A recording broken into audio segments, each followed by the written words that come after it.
We're going to have water or rakes down here and make sure that the fire stays on our side of the fence. Okay. All right.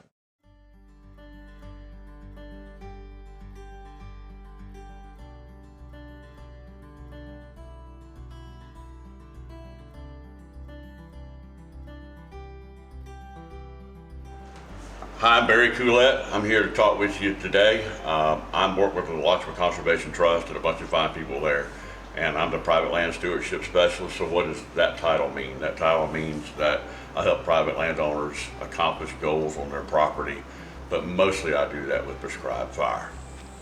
Hey, my name is Jesse Frazier. I'm a land manager specialist here at Alachua Conservation Trust. We are at Prairie Creek Preserve today. This area was burned in June of 2020 and is dominated by longleaf pine and wiregrass. Hello, my name is Rachel Townsend. I am a land manager with the Alachua Conservation Trust and I run our Natural Resources Internship Program. Today we are here at Prairie Creek Preserve. We're in a section of the preserve that transitions from an upland pine ecosystem into cypress wetlands. And this coming growing season we do have plans to burn this upland pine side.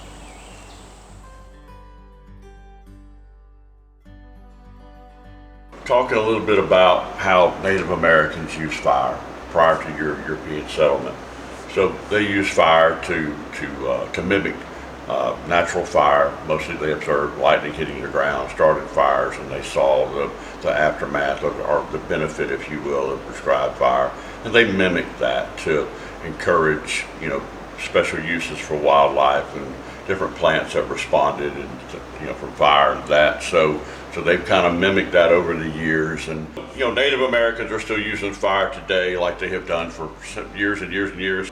As we start to use fire for our own uses, it's mostly to reduce fuel loads. So when you look across the broad scale, if you will, of all the burns that are conducted across the state, not all those burns are totally for ecological benefits, but it's hard to say that any fire, regardless of the season, doesn't have some sort of ecological benefit, because it does. Okay, so often, Native Americans, they were being very specific with their use of fire. They were targeting a species or a certain plant to get a response, and so we are kind of doing the same thing, but maybe for different reasons. So in 1927, the Florida Forest Service was established by the legislature at the time. And basically it was to reforest the state of Florida. In order to do that, they had to stop fire, had to control fire to get seedlings established in that. And that was probably a good thing back in the day, but as time has progressed, with the reduction of fire, no longer just kind of running across the landscape as it did before,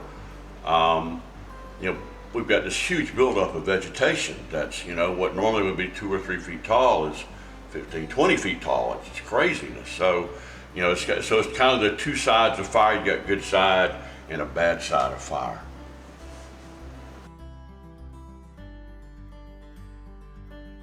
Talking about the bad side of fire, one of the things that fire suppression and an aggressive fire suppression program does, it creates a lot of fuel loads.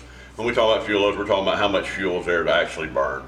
One of the things that good fire does, it reduces fuel load. But so when you have fire suppression, you get these areas that of state that rarely burn, and because they rarely burn, they've got a lot of vegetation, a lot of smoke, particulate matter that's being produced in these wildfires or uncontrolled fires. These are the kind of fires that shut interstates down, cause people to get evacuated out of their homes. Sometimes houses burn when fires are uncontrolled and Mother Nature steps in and she sets the fire by lightning, or it's a man-caused fire and it's uncontrollable. So therefore, it takes a lot of resources to put those kind of fires out. We talked a bit about bad fire, so let's talk a little bit about good fire. So, bad fire is big long flame lengths, produces a lot of particulate matter.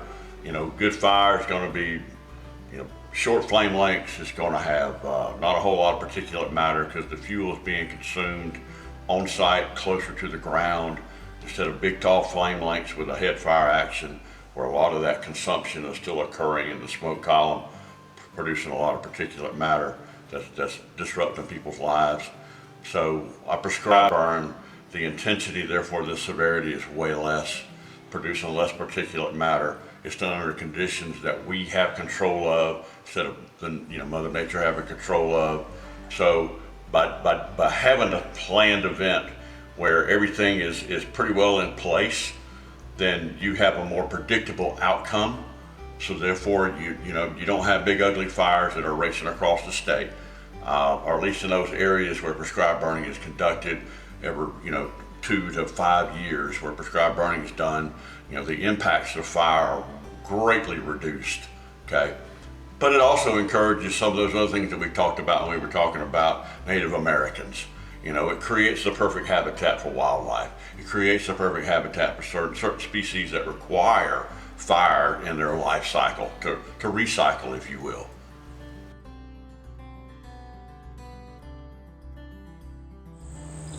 A large misconception surrounding prescribed fire is probably liking it to a wildfire or some sort of catastrophe you see on the news or out west, when in reality a prescribed fire is done under very specific weather criteria, with a lot of personnel, and there's an incredible amount of planning that goes into it to make it as safe as possible to meet the objectives of the landowners.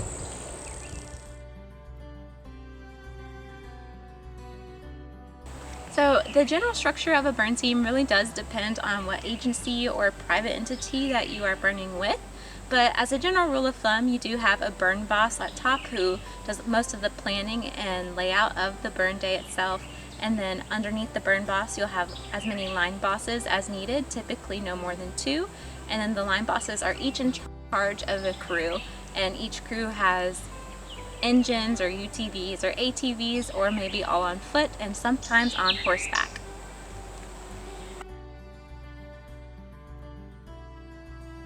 The planning process, it kind of depends on the landowner that I'm working with or the agency I'm working with, but sometimes it starts 2 years in advance of the burn.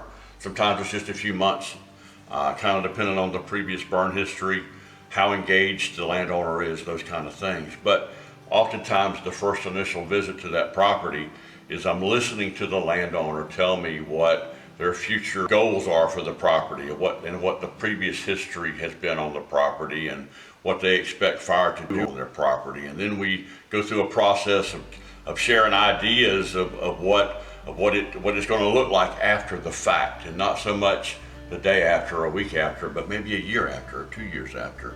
And we also talk about when the next fire ought to occur after that initial fire. And then we start getting into the processes of determining, once we know what our goals are, is what do we need to do to get there. So sometimes that's season of the year, sometimes it's time of the day, sometimes it's certain weather parameters.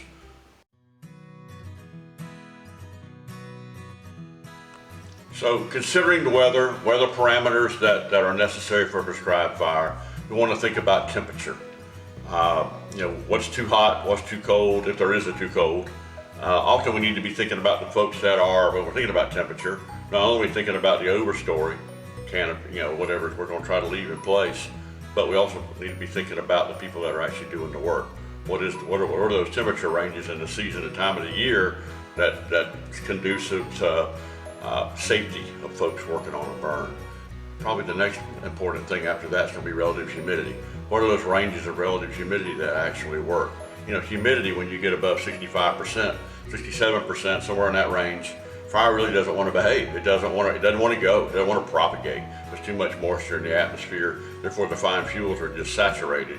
But on the other side of that scale, when you start getting into the 30% range of relative humidity, the dead material, which is the primary carrier of fire, burns too well. Okay, so there's a balance there, somewhere between 35 and say 50 or 55% relative humidity is the range we want to burn in when we're trying to use relative humidity as a guide of how are things going to do well. So, and it's easy to say, well, that's going to be the range on every burn, but there's different fuel types burn differently. Sometimes you need to have a little drier air mass when burning certain types of fuels versus another. So relative humidity is a big deciding factor oftentimes. Day since rain. So days since rain, we just talked about how important relative humidity is, but if the ground is saturated to the point where you got standing water, then maybe that's not a good environment. Where if we waited another day or maybe another 2 days, the ground conditions get better, just so more conducive for fire. Then we also need to be consider wind direction, wind speed.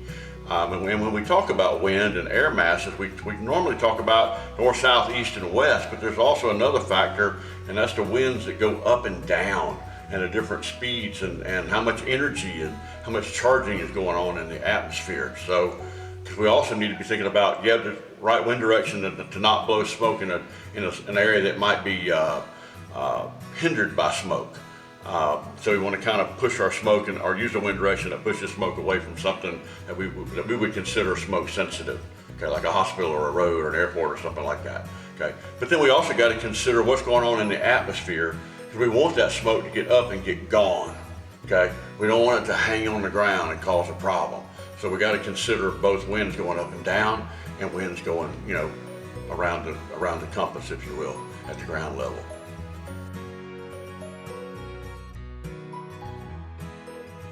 So the best time of year to burn really depends on your overall objectives. The two most common seasons to burn are your dormant season and growing season, which typically dormant season responds to your December winter months, January, February. And that might be if you have a high intensity or cluster of pine trees, you risk less mortality if you do burn during the winter, and if you're just trying to get into a fire rotation interval, versus if you have a site that has a really great burn history, really great understory, and is a very healthy stand, it's a little bit more open, then you maybe can afford a growing season burn. And specifically, if you're targeting like wiregrass seed response for a sandhill ecosystem, late May or early June, any time that would mimic a natural burn time. So summer is very popular because that is when sandhill and flatwood ecosystems would typically burn, historically speaking, due to lightning strikes.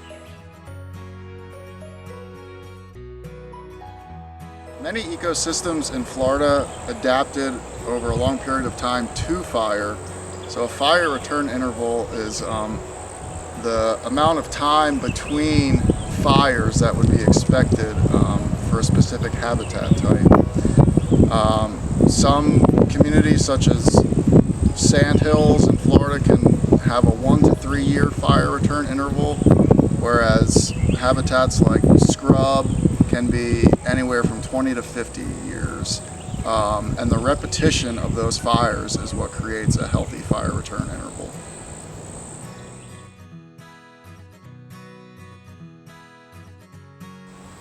There are various application techniques when it comes to prescribed fire.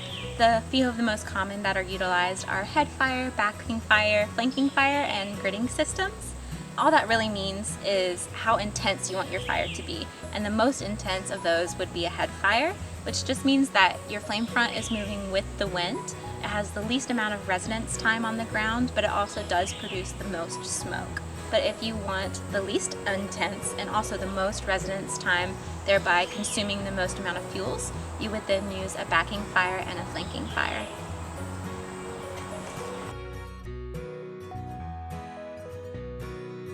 Here at Alachua Conservation Trust, we have a regional burn team, and we go help partners like Florida Forest Service, Fish and Wildlife Commission, the county, Alachua County, City of Gainesville, Prescribed Burn Association, I think I already said Florida Park Service, but we help any and everybody in this part of Florida that needs help to be able to do prescribed burning. So we're here to help them, okay? And they know that, and we go help a lot. So sometimes I show up and I'm the lead. Sometimes I show up and I'm just a follower, and that's okay. But the burn team itself, they're there to supplement other agencies or other organizations, so maybe they can get a few more acres burned, or maybe they couldn't do the burn at all because they didn't have the manpower or equipment unless we showed up. So we're there to help other folks burn.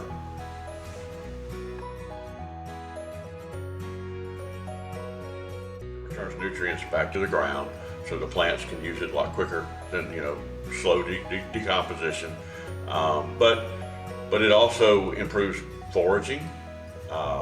It opens an area up for you know, young poults and stuff like that to be able to get around, you know, and creates an environment where say turkeys, for example, can see their predators. Bobwhite quail the same. For gopher tortoises, you know, they got to have vegetation that's yay tall, you know, and so, you know, prescribed fire provides that. But so foraging, improved visibility, improved access. You know, how does things look on our environment? You know, all those things can be, your prescribed fire can be used to improve all of those things.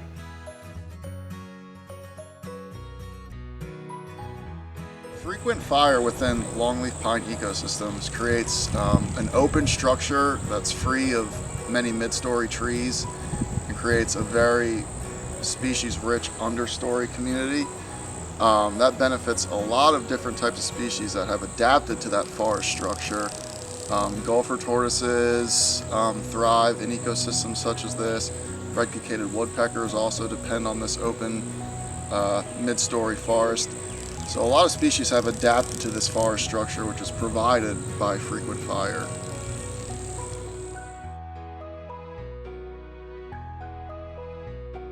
My favorite aspect of being on the fire line is actually really the people. The camaraderie around a shared goal and everybody working together to get the job done is great to see in action. I really enjoy it. My favorite aspect of prescribed fire actually isn't being on the fire line itself, but it's the after effects with fire ecology. The plant and wildlife response is so in-depth and so in tune, and I just find it absolutely fascinating, depending on how intense and what time of year you are burning, the different responses that you'll get. So I was asked the question, what is my favorite part of being on the fire line? I'm going to say all of it, because I enjoy going out and meeting with landowners for the first time, or going out and visiting old friends that I haven't seen since last year, and spending some time with them and getting to know their property, kind of picking their brain about what they're thinking for the upcoming burn.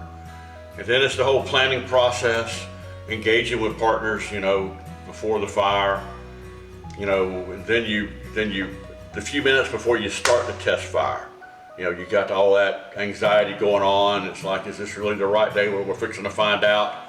And then you send folks to their section of the line to do their thing, and then you're waiting on the call to say, okay, we've checked our line, we're all good, weather conditions, fuel conditions are good, ready to start the test fire.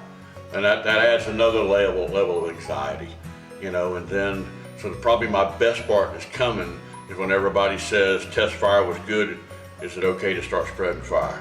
And then about 30 minutes later, you look up off in the horizon and you see smoke coming up just like you thought it should. That's my best part.